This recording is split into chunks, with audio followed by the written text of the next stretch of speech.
You know how you know that people are never really, don't really have humility, right? Is when you insult them, you see what kinds of like comebacks they come with. Like You then. I'm giving you. Is Kanye crazy? This is your daily ketchup. Oh shit, I did it.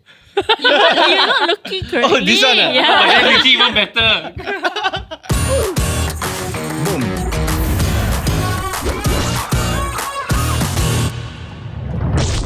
Okay. So I guess I'm the host today. Huh? Yeah.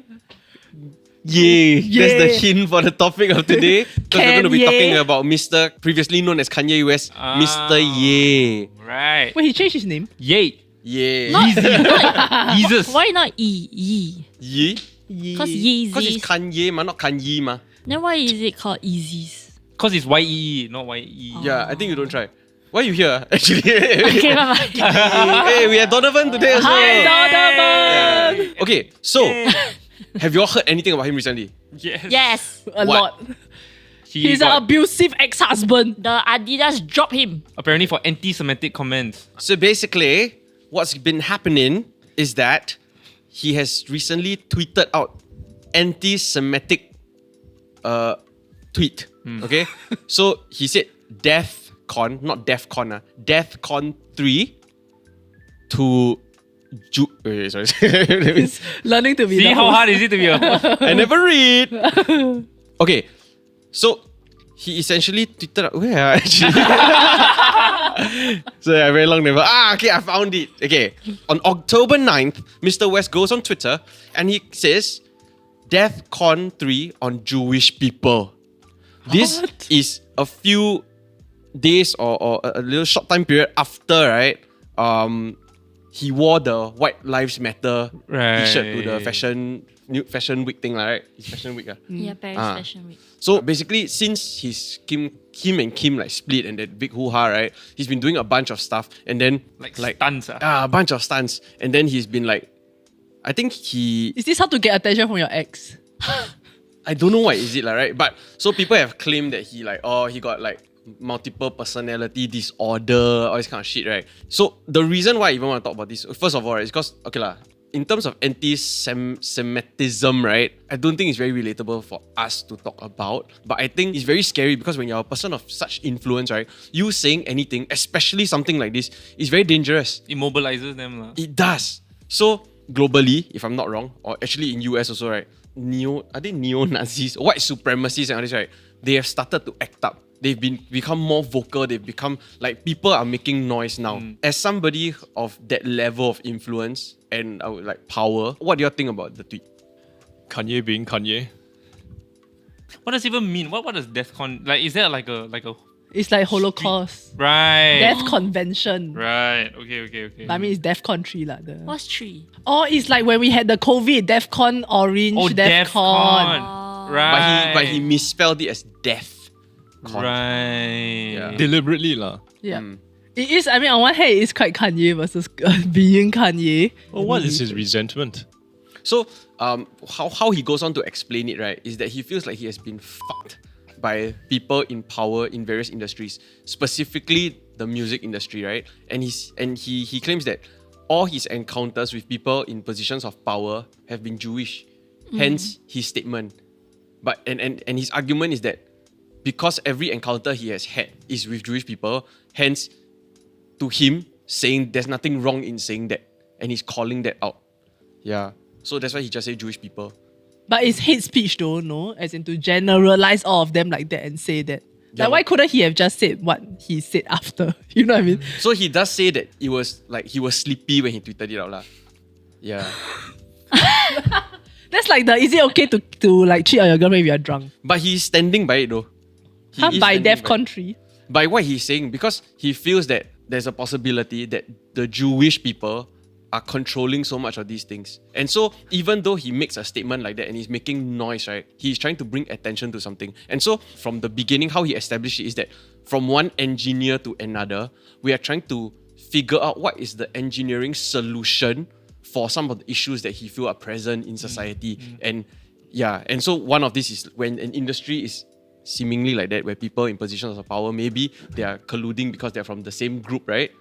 How? What do you do? What can you do? Is it not so interesting or ironic that Kanye is saying that he's being oppressed by people who are in positions of power?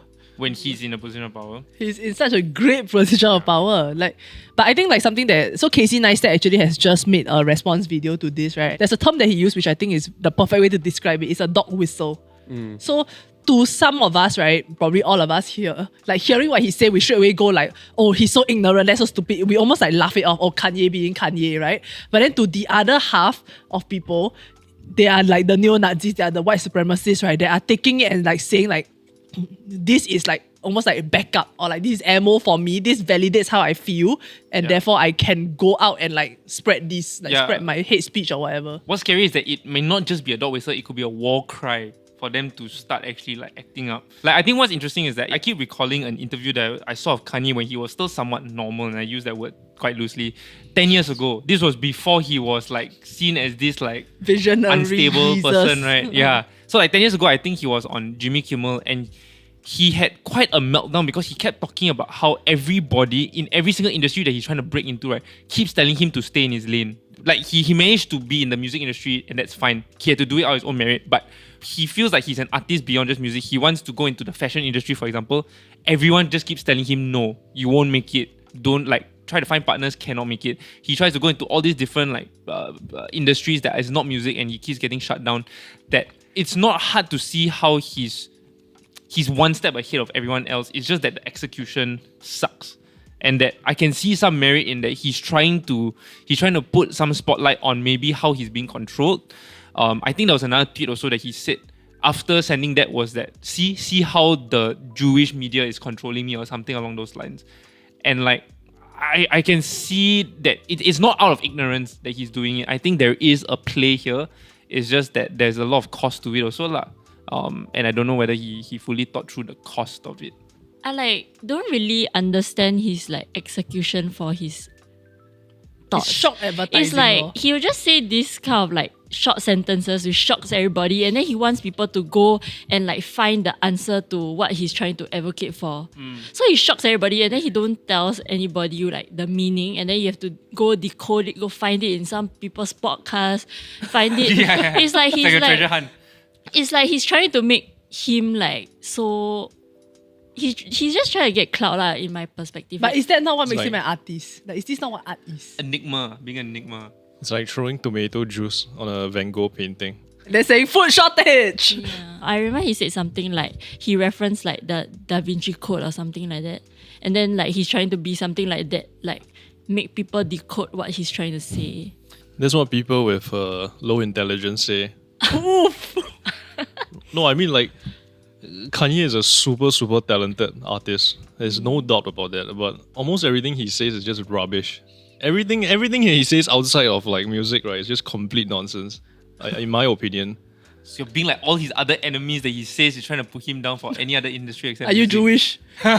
He's playing to the stereotype, right? That the Jewish people control all the pillars of power in society, the media, the banks, etc. And it's true that people in a lot of positions of power, right, they are Jewish. And that's kind of a white supremacist thing, right? They think the Jewish people are controlling them and Aryan blood is better. And that's why when he said these things, all the white supremacists were started to rally behind him, right? Yeah. So he argues that history is first of all distorted, right? Because if even now when we produce something or we write something or we are saying something in media, it's already reinterpreted. It's subjective. By an individual. Extremely so, and yeah. that extrapolated, right, is that the right word?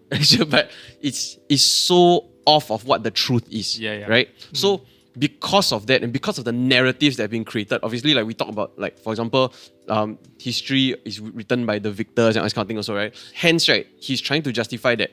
Don't care about the history. Instead, focus on the present, focus on now, and try to solve the problems that exist today. Yeah. So one of the comparisons that I think he brought forth was of the Holocaust. And he basically says that we should be focusing on the Holocaust of today. And what he claims is the Holocaust of today is... Why are we clapping? Haven't you felt like there was something missing in your life? Yes! haven't you felt like the 11/11 mega sale will be so much better with 20% cashback? Exactly. You never have to feel like that anymore. Wait, is this another ad? Yes, but no choice. You know why? Is it the mega sale too good already?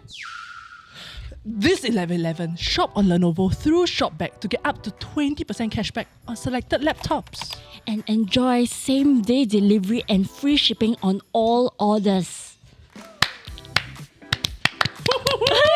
Wait, why are we clapping? My armpit is sweating. I ran nervous. Wait, one. Planned Parenthood. He calls it Planned Parenthood, and how he claims 50% of black deaths, right, are caused by abortions. In America. I think so, yeah, in America. Well, this is quite heavy for a daily Ketchup topic. I thought you said this was about Dok Hok sing song. No, because right, I think a lot of what he's talking about is that at the same time, like this is something that I also believe, okay? He believes that he is a visionary, and there are few people who are visionaries in this world who are actually acting upon and trying to make change, right? Like So- Elon. Correct. Like he always like lists Elon and a few others, right? But who is actually doing this, right? And then on top of that, you have the actual media who are controlled and are trying to also craft their own narratives and have their own agendas. And the reason why he wanted to, like, he did this podcast also, if I believe, is because he's trying to, let's declutter, let's not look at all these existing narratives, let's focus on the real problems and see if we can come up with real solutions. Yeah, but Yeah. it just feels as though the execution is confusing more than actually shedding a light. Because I think a very clear way of doing it would have been like what Elon Musk did. So like when Elon Musk, I think, said something that was quite anti the Democratic Party in America, right? Suddenly a lot of target hit pieces all started coming out about him cheating on his him sleeping with like someone in his workplace and whatever. All those stories all started coming out, right? Literally a week after he said something that was kind of against the Democratic Party in America. And then after all that happened, 1 week later he said, see, this is what I mean. Like, to me, that's so clear.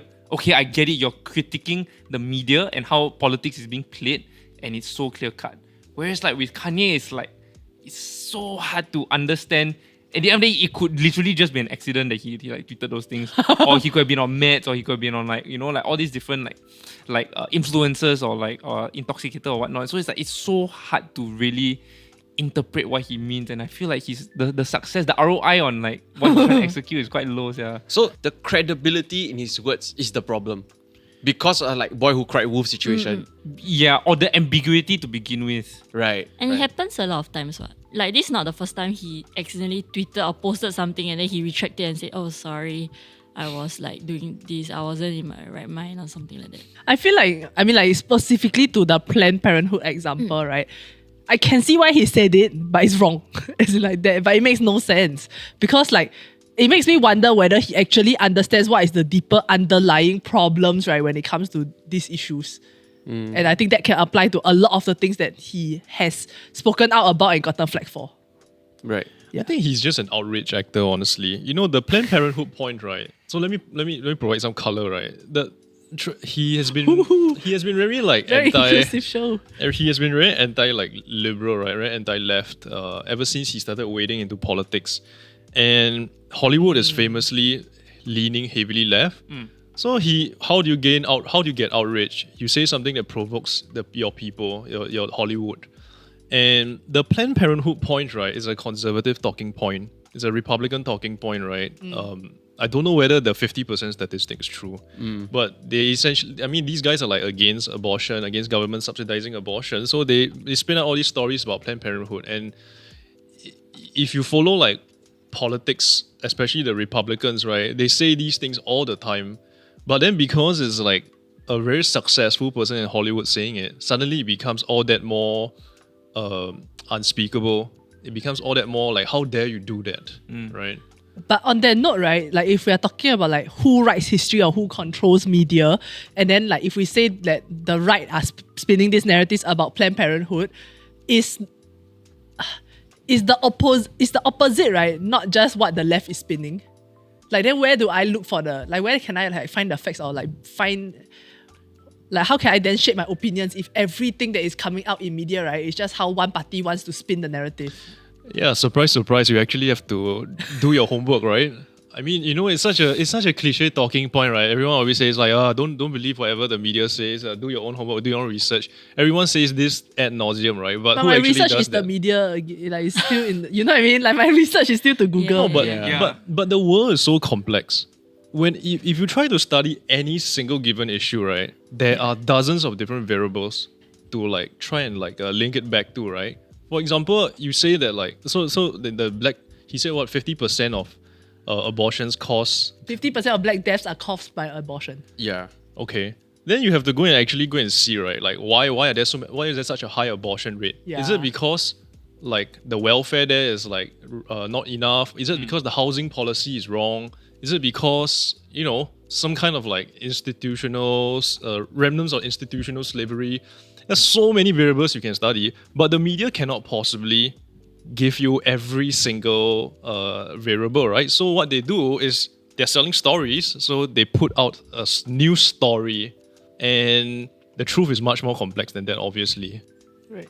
This just demonstrates the flaws of free speech and why government-controlled media actually has its pros.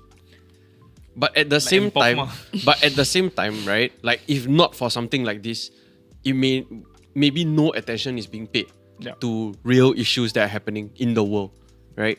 So how do we like I feel like these things need to happen, Yeah, but this is they're- assuming that he could be a false visionary. He could think that he's more of a visionary than he actually is, and feels like this issue of Planned Parenthood is the real problem when it's actually not. Like what Right. Donald Yeah, like Trump I was said. just thinking, like, of all the examples he could have given if he really wanted to say what a modern Holocaust is, right? He says this. Like, it was really completely thrown off. No, so I mean, I agree with John, right? Like, these things need to be voiced, these things need to happen, but they need to be voiced by people who know their shit in good faith. And Kanye is neither. But the problem is that people who know that shit, who are not known, might not get heard. or because it goes against the narratives of the powerful, they get silenced. Yeah, so typically what will happen is that the researchers don't really get read by the popular masses, right? And then so what the job of the journalists, the media, to do is that they filter down these data, evidence, etc. into like the mass media. But because the media cannot possibly study every single issue with so much nuance, what you need is a plurality of media outlets, an open ecosystem, an open press ecosystem. So like the way I see it is that it's fine to have a Fox News as long as there is a CNN to counter them. Yeah. It's fine to have biased people as long as there is people who are willing to say that, oh, fuck you, you're wrong. And this here's why. And somehow or rather, it's that clash of opinion that sheds light. Is it though? Because yeah.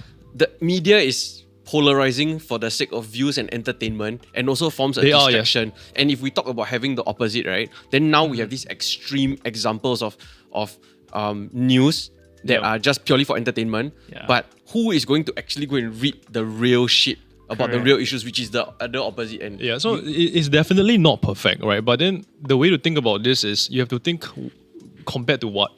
Compared right? to this, right? Like because the- we are arguing whether Kanye, what he is doing actually helps a cause. Obviously, his execution has caused problems, correct? So yes, it's horrible. But at the same time, right, if we don't have somebody like this, right, are we really just turning a blind eye, or really just being completely ignorant about a real issue? No, but the problem with that, right, is that I think, like, going back to your point, Donovan, is that I think it creates too much division because the majority of people are just going to stick to the media that confirms their own bias, right? And so just because you have a Fox News, the majority of Fox News viewers don't watch CNN. The majority of CNN viewers only watch Fox News to make fun of them. Exactly. Whereas if you look at a Singapore system where the media is somewhat controlled, there is a body Somewhat. that decides what gets released to the people and not, and then there is a POFMA Act that basically gets imposed on you if you say something that is deemed untruthful. That to me is the alternative. When you say compared to what, that is the viable alternative. Yeah, so don't get me wrong, right? The polarizing Thank you. media system in the West, right, is far from ideal. But then, right, you have to look at what the relevant comparison is. Let's not say Singapore, okay? I don't want anyone here to lose their jobs. Okay, if you like this video, comment yay below and also like the video lah. If you don't like, comment nay. Or don't lah, please. If you don't like, okay, report yeah, us to both. YouTube. What? Like Fucker whenever just you come here have like, to sabotage the channel. But let's look at China. Okay. China, you have really a singular press, right? And they really just is what the government wants them to say, or in any other authoritarian country. And then suddenly the polarizing view, right, doesn't seem that bad anymore. Because at least, yes, people fight all the fucking time, but at least, you know, there are people who are, you can challenge the status quo. And that really is the point. Can you challenge the status quo? People always complain about like media polarization, which is a problem, yes, but the media polarization is only a symptom of a potential problem. So, right, yes, people are squabbling and fighting all the time, but then they are fighting over, like, let's say, controversial issues that have been previously neglected. Sure. Let's say, for example, right, let's use the Kanye example. He's complaining about like the media controlling and all that, right? Yeah. In a free press ecosystem like the US, there are people who can actually challenge that, right? He can challenge it on his Twitter, right? Imagine before social media. You can create your own blog, you can create your own platforms to like but when counter and is there challenge. not an imbalance of power? Because like say when someone like Kanye does it, right? I would say in order to have is Fox counter CNN, right? They're of equal power in a sense, like viewership or like influence. But then Kanye saying something, and then some other random, like if I go and reply to him on Twitter, right? You're not on equal footing. Yeah, I'm not equal footing. So then does that counter opinion just like not matter already because And the damage is so done? And furthermore, is there another level of power that's controlling this as well? There is definitely. Yeah lah. But it is getting less unequal. So before social media, right, if you look at the media landscape in the US, right, it's what they call the industrial mass media. And all of the big news outlets, right, they are all licensed by the broadcasting government. If you say the wrong thing, I'll revoke your license. So what do they have to do? They have to avoid a laundry list of items they can't talk about, right? And you look at the status quo today, social media, internet, all these previous powers, right, they're still there. They're still controlling things, but it's much less. Their influence is much less strong. Somewhat democratized. Yeah. So I think zooming out, right, it's a progress. It's progress. It's not perfect yet, but it's progress. So we go back to that, right? Don't you think back in the 80s or the 70s where there were only like say 4 news outlets in America and you get your news at 7 p.m. every night and that's it, and the morning paper, didn't that feel like a better world than it is today, where there's just so many there's so much noise that you can't even pinpoint what is correct and what is wrong? It feels like it. Sure. It feels like it. So then if we look at the balance, again, I'm not saying that the China system is better in any way, obviously, but like fewer media outlets is better. You had a Walter Cronkite, like people saw him as the voice of truth, telling you this is what's happening in the world right now, and you listened. Like, wasn't that a better system? I feel on surface it feels much better because it seems like people aren't really fighting. But I think the truth is that people aren't fighting because they don't even have the power to fight. There's no channel for you to voice your grievances, and if you do voice it, you're probably gonna get persecuted like hell, right? So these people are just suffering in silence. So again, right, I think the squabbling, the polarization, which people are often rightly pointing to as a problem, that is just a symptom. But it doesn't actually tell you anything about the state of affairs in a society, right? okay. And you know, I'm going to ramble on at this point, but then Okay, then don't. No, it's an important point. It's an important point. Like if you study media studies, right, there are a lot of these like studies that try to measure how well informed people are.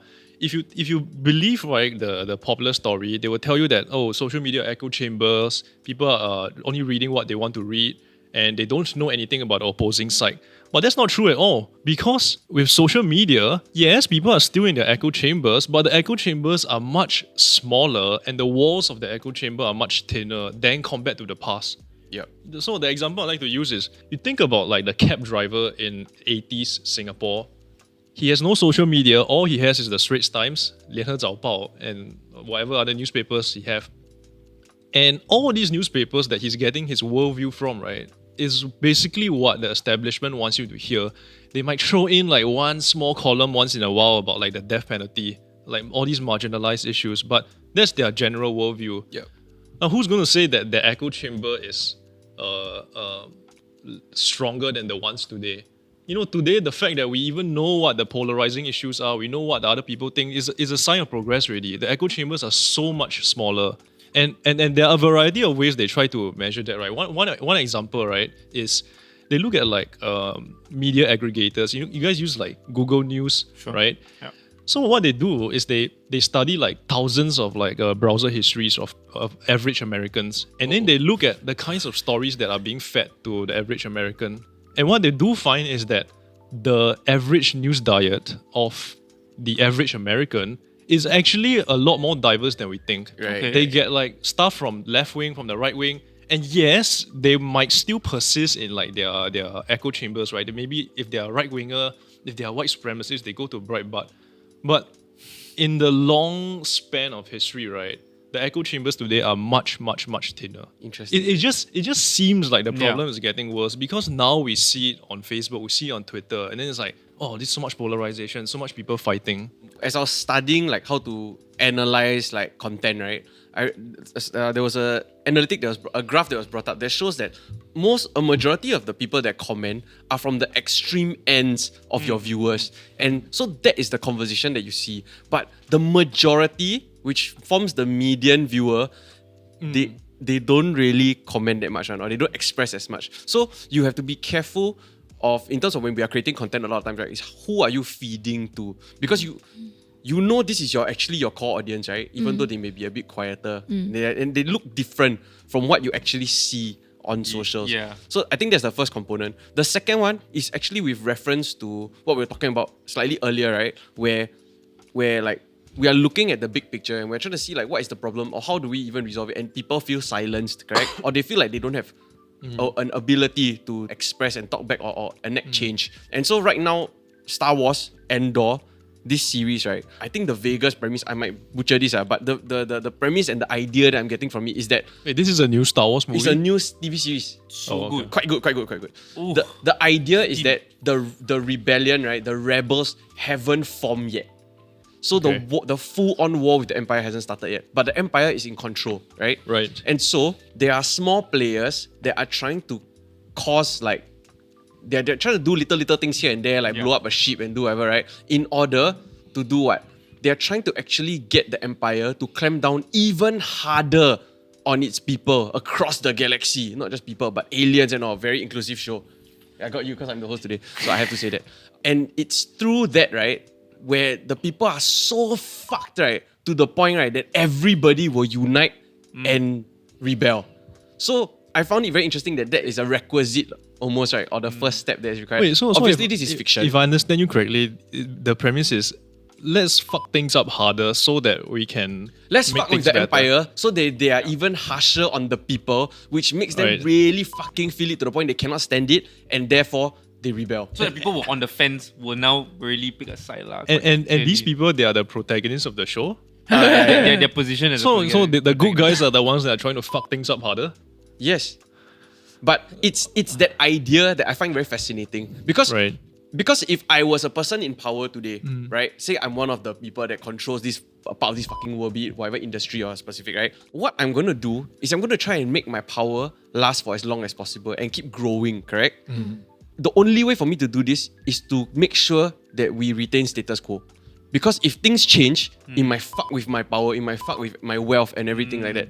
So it's just a matter of how long can we accept the status quo of our society today, alright, until to the point where it breaks and then like a war happens or whatever the fuck happens and then that changes, right? Yeah. But as of right now, I think given the disparity between your 1% and the masses and all this kind of thing, right? And with the power of media that's so heavily and obviously controlled even more so now, I think it's going to be a lot harder to get to that point where there's going to be a change, you know, where change happens. I mean, I'm kind of on Donovan's side when he asked, like, and these people are the protagonists. Because it is like they are a minority, clearly, right, that want this change.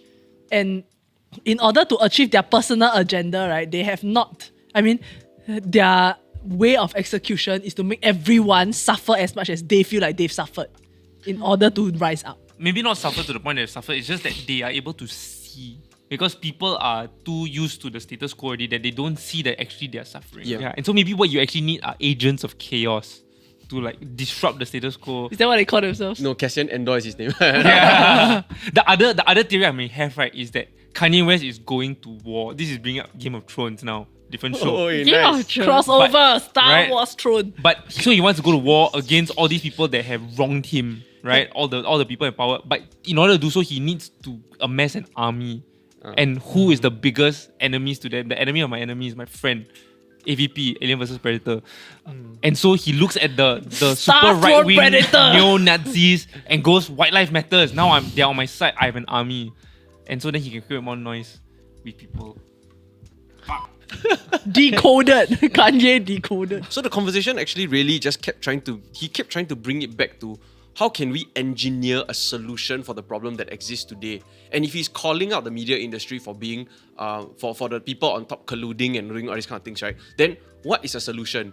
And so when he asked the interviewer, right, Lex, right, Lex's first answer was, I think quite interesting lah, is that you shouldn't call out the group because you are grouping them. You are doing is spreading hate. Generalizing. Yeah. Instead, what you should be doing is with the power you have, call out the individuals. Yeah. Yeah. Or later on in the podcast, right, he suggested that like create your own thing.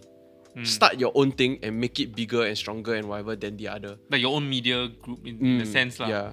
I just want to point out the irony that Kanye is complaining about this on Twitter. Like you in some, I mean, I'm sure he's right in some sense. Yes, there are people trying to control and like restrain him, which is the reality of life. Everyone is to some extent, but you're on Twitter, you have your voice, right? There's this very famous interview of Kanye, right, from a couple of years back. He was with this hip hop DJ called Sway. And Look at you. This guy Wu-Tang Clan one. I'm actually a huge hip hop head. Yeah. Yeah, but then in the interview, right, he was just like as usual going on one of his rants, and y'all should look this up. It's hilarious. It's really hilarious, right? So in essence, what he was ranting about, right, is that I do music, but when I go and do fashion, I fall out of the music industry. I lose my traction. I lose my hype, and I can't do both at the same time. And then he sort of like spin this into some like rant about how the industry is against him because he can't do both at the same time, which is completely ridiculous, right? Obviously, if you do one thing, you can't do the other. And then he just started shouting to like the interviewer, Sway, right? It's like, you ain't got the answers, and he just kept shouting, and he's essentially what is his grievance is that he's basically complaining that he can't have everything. Yeah. Well, duh, we can't all have everything, right? Like a kid. Yeah, he's just exactly. He's like an outrage actor. And he's like a kid, right? Yeah. Okay, so right, a lot of the discussion we've had, right, regarding just him alone, right, is very focused on who he is as an individual and not about maybe like the idea that he's picking at, right? And I think that is something that he keeps bringing up as a frustration because he keeps saying that like, why are we talking about all this? Because there's a possibility that yes, if he does something, the media will manipulate it and get you to focus on another problem instead of focusing on what he's really trying to get at. So the way they do this is if he posts a crazy tweet, okay, or he posts a tweet that brings your attention to, for example, Jewish-controlled media, right? Instead, right, what people will post about is that, oh, he's off his meds again. You know, they will try to link it to something else, but instead of focusing on the actual problem that he's trying to bring to our attention lah. But the problem is that nobody knows what is the actual problem that he's trying to get at. So why doesn't he just tweet properly? Correct. So right now, since we know, right, then Know what? how do we focus on the problem at hand? The know problem, the what? actual issue. Oh. You see, it's unreasonable for Kanye to expect people to behave normally to him when he's not being normal at all. He's behaving in an unhinged way all the time, right? Yeah. So, I mean, if you were trying to raise a problem, you would articulate it clearly, right? And he's not. That's not at all what he's doing, right? So even if yes, there is really some genuine problem, underlying problem, right? I mean, it's like you said, the way he executes it is completely retarded, right? And Whoa, that word is cancelled now. Hey, It's like you said. play the YouTube game, bro, on your toes, please. It's like you said, the execution and the way Kanye executes his Not ideal. his voice, right? Highly is, flawed. is completely unhinged. And Safe. You get forced into things. you see, there's like pillars of power here, man. Right, invisible. Controlling me. I think being right? Your friend. I hate this, right? But being Kanye, like his position, I think he has experienced a lot of like sometimes like betrayals or like he hasn't had an easy time with different people lah. Easy. Easy. He haven't even had that with Adidas. Yeah. So one of the questions that was posed to him was that like, do you have a group of friends, a group of people you can call friends or people that you can trust to help you with these circumstances, right? Because a lot of the time when I'm looking at him right now, right, like I see somebody that maybe is alone Lonely. in this in a lot of the fights that he takes on, you know, and it's very difficult when you don't have somebody that you can bounce off and whatnot lah. I really need that group because I think like my head thinks of all the possibilities, then I feel like I cannot make a decision. So when I talk to people, then I slowly figure out what I really want from it. I don't think every time I make my own decision, something goes wrong, then I'll blame myself. Oh no! I don't know, I'm just damn bad at making decisions for myself. What was the last wrong decision you made? Luna. Like for example, like in secondary school, right? I'm damn easily influenced. Like someone can Secondary just tell school me. was the last time you made a decision. No, Sometimes you okay, got friends. You're on a good first streak. off, when I realized I can't make good decisions. So the for example, beginning. just one person tell me, NUS is the best university. I only applied for NUS, where my GPA was like 3.7, right? I could have gone to other unis, but I thought like, oh yeah, NUS best. Then I didn't get in because I only applied one. Thus have to go to private school and pay like a shit ton of money just for a stupid degree, right? But like from then on, like every time I make a decision, right, like I really need to counsel people to say, okay, is this stupid? Like, am I making the right choice? Like I just need to vocalize it out. Cause when I just shut up and like think in my head, right, it's just like haywire. That's why I actually like driving by myself, like driving home especially, because I really get to talk to myself out loud without anyone judging me. Like I read this book, I can't remember what it was called, but it was basically you know that sometimes when someone comes to you for a problem, right, and then you speak to them, you're somehow a lot more rational in solving someone else's problem than your own, and it's because you can detach yourself from the problem. So you say, what do you want to do? I think you should consider this and this. And so the hack that this book came up with, right, that actually helped me until I forgot to use it in the last year or so, is actually when you talk to your own self, right, don't say what should I do, say what do you want to do then? Or what should Dan do? Like when you detach yourself from the problem, you actually speak a little bit more rationally and you think a bit more rationally than emotionally. Right. Sounds like a kink. Yeah. What do you want to do, Dan? What do you want to do tonight, Dan? Yeah. But I agree with Alison. I feel like a lot of times I've either stumbled upon a decision or made a lot of regrets in life lah. Or maybe that was a bad question. Maybe the question I want to ask is, how do you find people? How do you trust someone? How do you find somebody you trust? You know? I feel like the person needs to reach out to you. You know, like I cannot. I feel too paiseh to ask someone for help. Like even in the Kanye case, I think there was one time after the whole Kim thing, right? And he really went into a meltdown, like tweeting a lot of stuff and then deleting it. The person that actually came to help him and he actually seemed a little bit more normal was Dave Chappelle. Dave Chappelle flew all the way out to him, spent an entire weekend with him, and then actually he came out and like, I'm all good now. This is a very similar story with I think Cara Delevingne and Margot Robbie. Because Cara Delevingne recently made quite a few questionable choices on live TV. Right. Yeah, and Margot like flew out to her. So. I think at the root is that people just need to have humility, right? You need to have humility. When you have humility, then you are always constantly seeking out alternative points of view because you know that you never really know everything. And this is something that a lot of people pay lip service to, right? Like, they will say like, yeah, I'm not the smartest in the world, but when push comes to shove in your workplace, with your loved ones, your family, you tend to lean towards like, I know better than you, shut the fuck up. And so I think it's really this innate sense of humility. Just keep reminding yourself you don't really know everything. Listen to what other people are saying, right? When I go onto Facebook, I see people like, because my Facebook is full of like politics stuff, right? I always see these people arguing with each other. They all think that their points of view are correct, but they never really actually pay attention to what the other side says. That's why it's so tribalistic, right? And also why it's such a waste of time listening to what these people say. And also I think more than humility, like there's this like try to like cultivate this like intellectual curiosity to like put aside your preconceived notions, your stereotypes, and keep reminding yourselves and keep questioning yourselves, which is very hard actually, right? Because you need to be in this constant state of like challenging yourself. It's like constantly jogging on the spot, so to speak, right? Hate running. Same. So these are just some like platitudes. I'm leaving. Very, very wise. That is very interesting. My pastor actually recently talked about humility. No, he's been hammering on humility somehow. And he's talking about how like, when my pastor come on the show, then you say this thing. Yeah. Okay. So anyway, so pastor was talking about like that false humility that you mentioned. Everyone like, has that, almost by the way, I feel. that lip service or like feeling like, oh, I am lower than everyone else. I'm like trying to like put yourself down almost, and then like believing that is your advantage. But then he talks about how that is like false humility lah, and like what actual humility looks like is like very different. Like it can even come off as arrogance to other people. Yeah, but then like understanding what that is. Yeah. He said he'll do a full summary. Besides, I don't have the full story yet, but then I thought it was an interesting And point. you- he made. Tease. Yeah. And you know how you know that people are never really don't really have humility, right? Is when you insult them, you see what kinds of like comebacks they come with.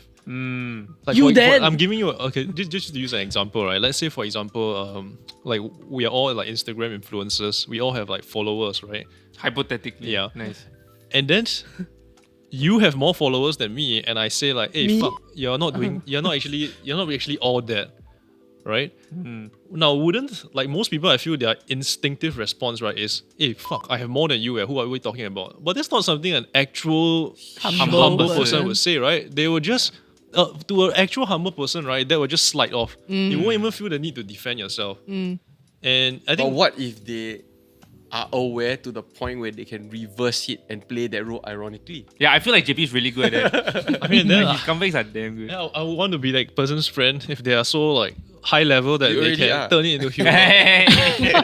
Yeah, see, it can come off as arrogance.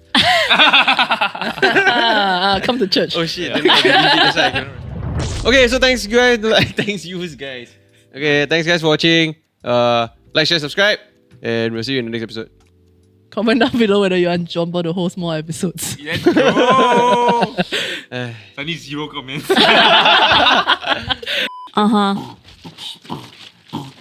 We here in the set talking about Kanye West. yeah, thank you. So that's One.